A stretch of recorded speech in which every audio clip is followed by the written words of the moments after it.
Hello, good morning. Let's start with C programming language. Today we'll start with C programming language.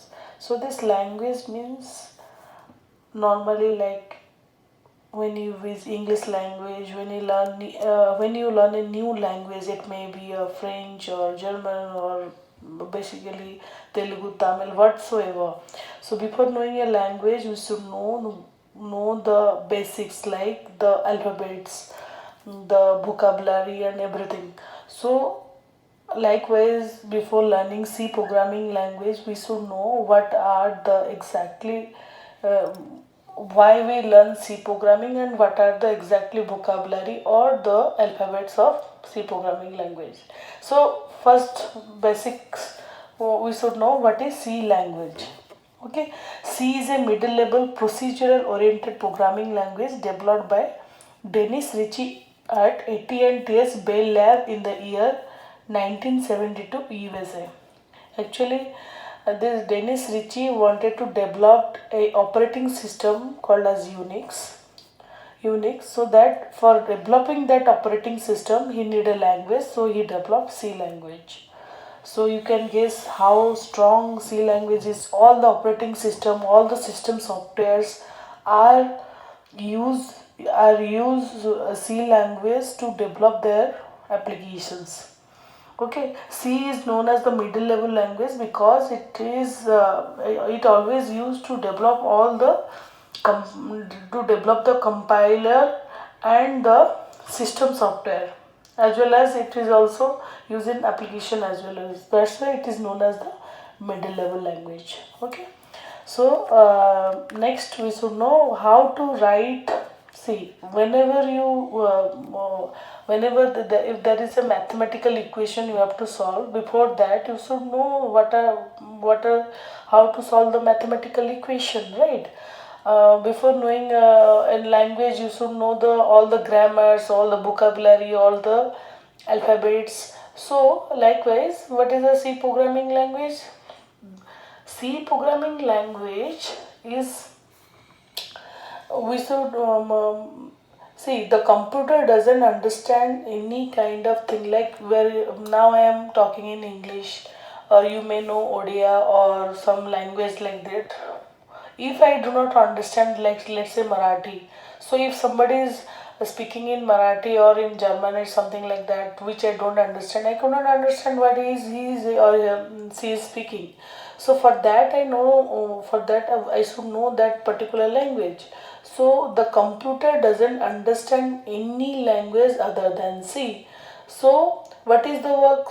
So anything, any work we want to do, anything we want to do the things to the computer, we should use the programming language. So this programming language is understandable by the computer. So let's say first we should know how to write a C programming, the basic syntax of a C programming language. So the syntax is, first we have to write hash include stdio.h. So what is hash? Hash is a preprocessor directive. Include means it will include this file called stdio.h. This is standard input output function. Don't be so scared of all these things. I'll make you understand what exactly work of this stdio.h and all these things. So first, this is the syntax, means you just remember it is the mathematical formula. If I could simplify you, I'll make you understand how these are uses and how exactly we are using this. You just memorize it as is a header file. You have to include before writing any C programming language. This is a basic thing you have to remember. Okay, then we'll understand why you are including all these things. So after that you have to write main is a main followed by this parenthesis and this curly braces, then the line of course, then the ending curly braces. Okay, so and whatever the code you are, in between you have to put a semicolon after each end of this code. This semicolon indicates the end of this particular statement. Okay, so So this is all about the basics of the C programming language. So we'll jump into what is algorithm in.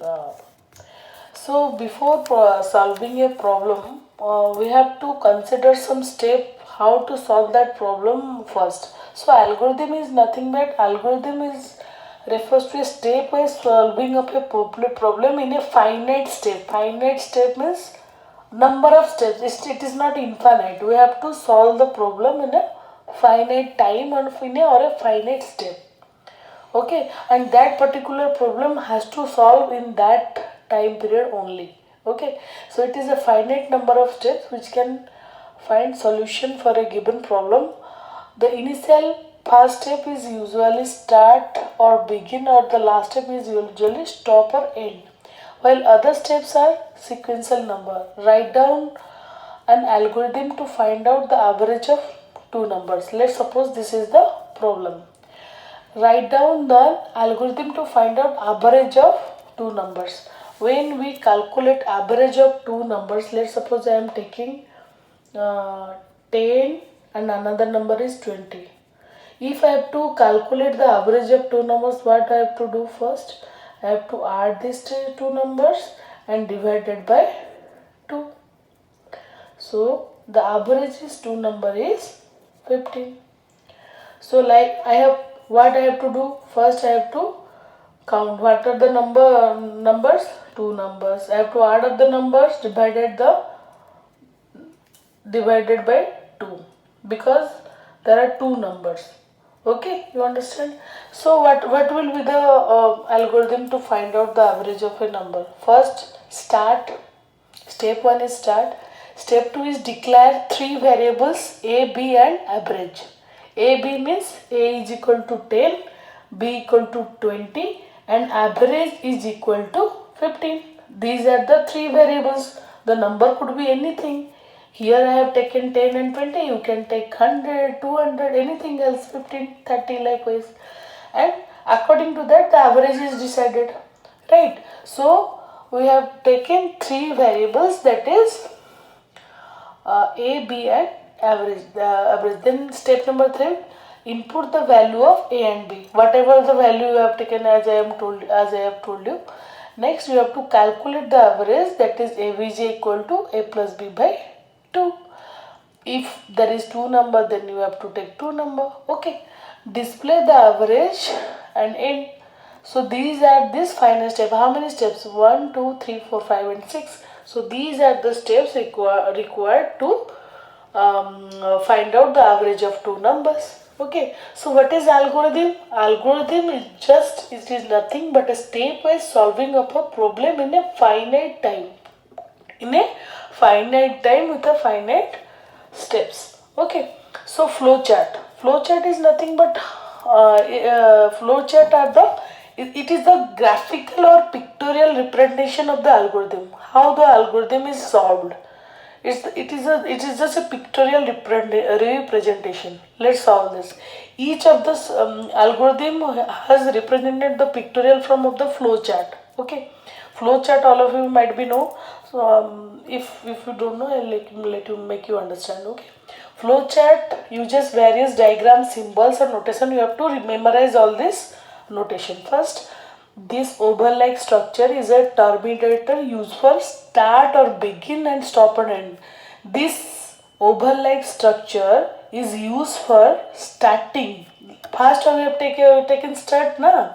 So this oval-like structure is used for the start or end. Okay, and this rectangular structure is the process. Let's process used for processing any calculation. Okay, and this kind of structure, rhombus kind of structure is called as input or output. If you have to input something or output something, you have to use this rhombus kind of structure. Okay, and this diamond kind of structure is used for decision, is used for any condition or comparison. Okay. Next, this arrowhead is also known as the flow of the line or used for indicating the direction of the flow control.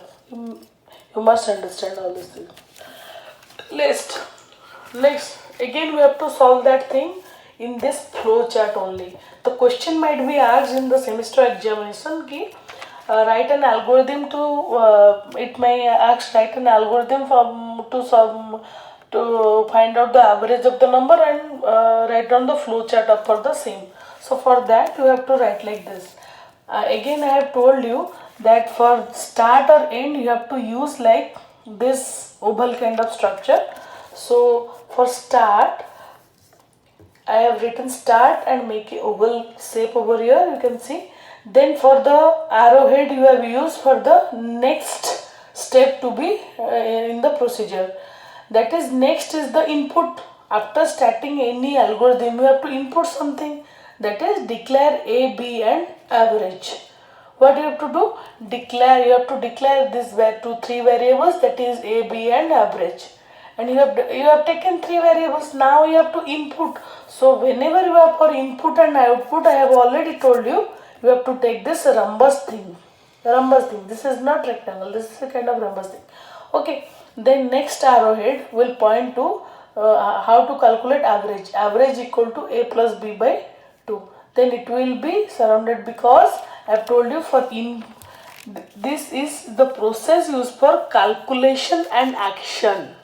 So the next action is that, what the next action, you have taken input A and B. The action next to be performed, that we have to calculate the average. Average equal to A plus B by 2. It should be enclosed with a rectangle. Okay. When the and here the average is being calculated, then we have to show the output. Again for the output you have to use input and output with the help of rhombus. Then I have taken this rhombus.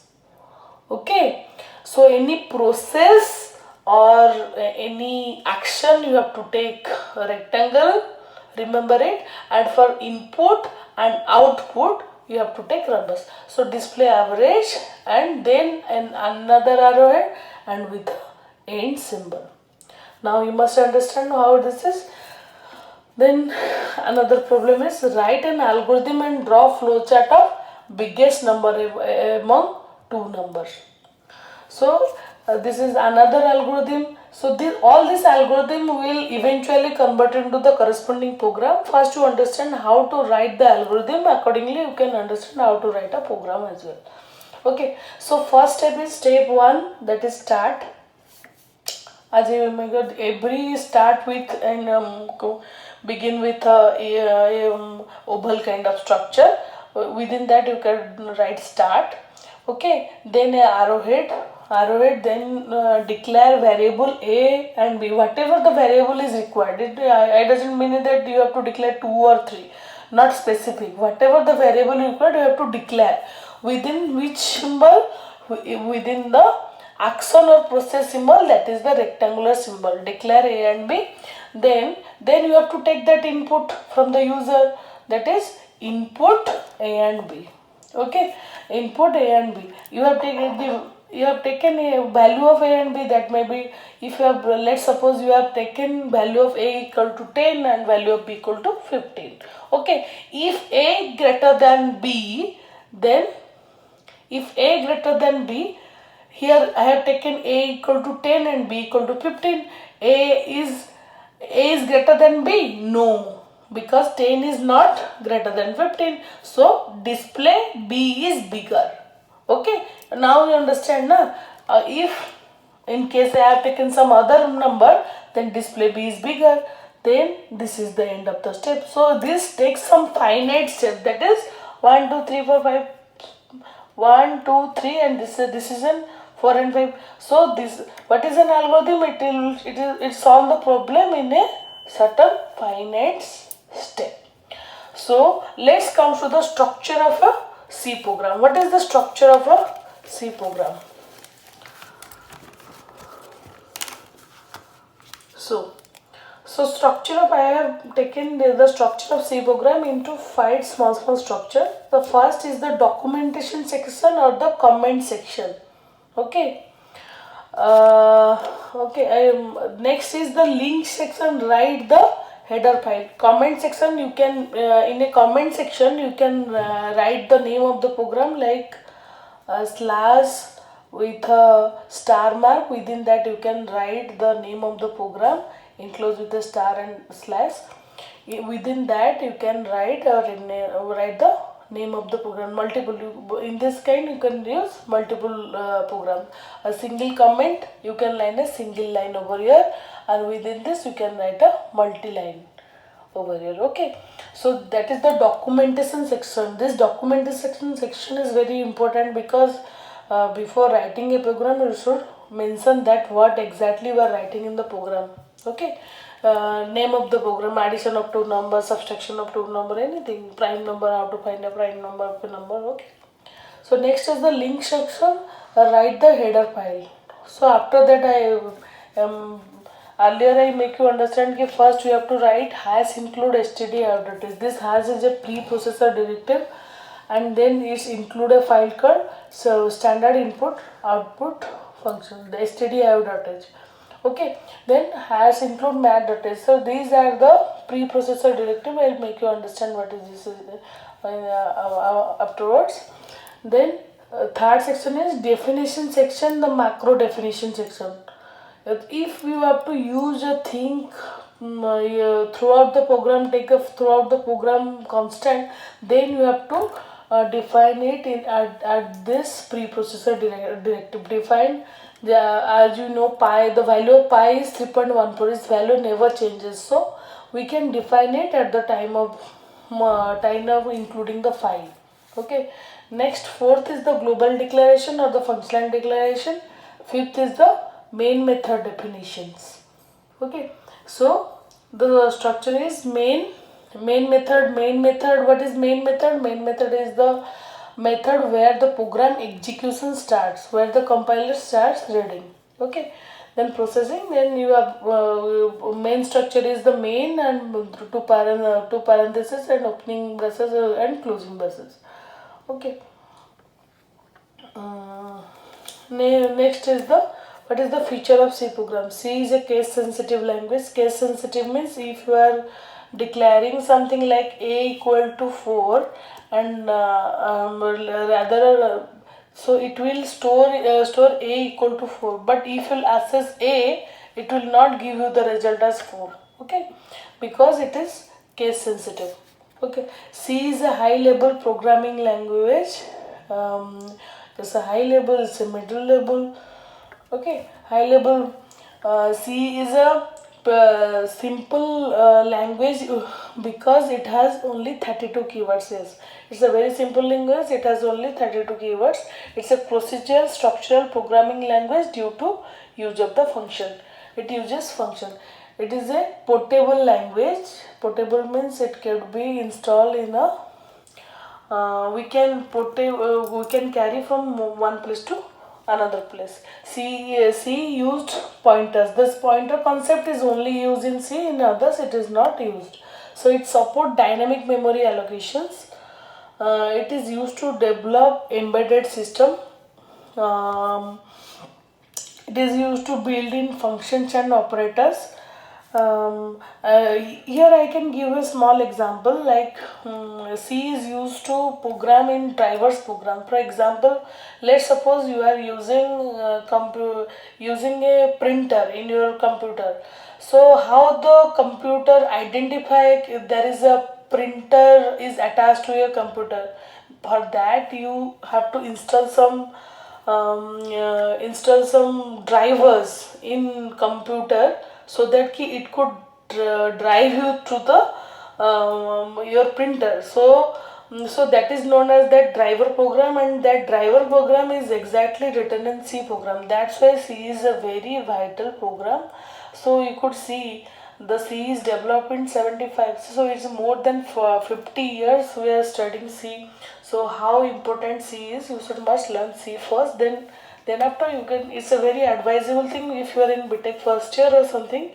So first and foremost you must learn C program, then after you can learn other program as well, Python, Java, whatever is procedure. So first of all you should know what is C. So okay.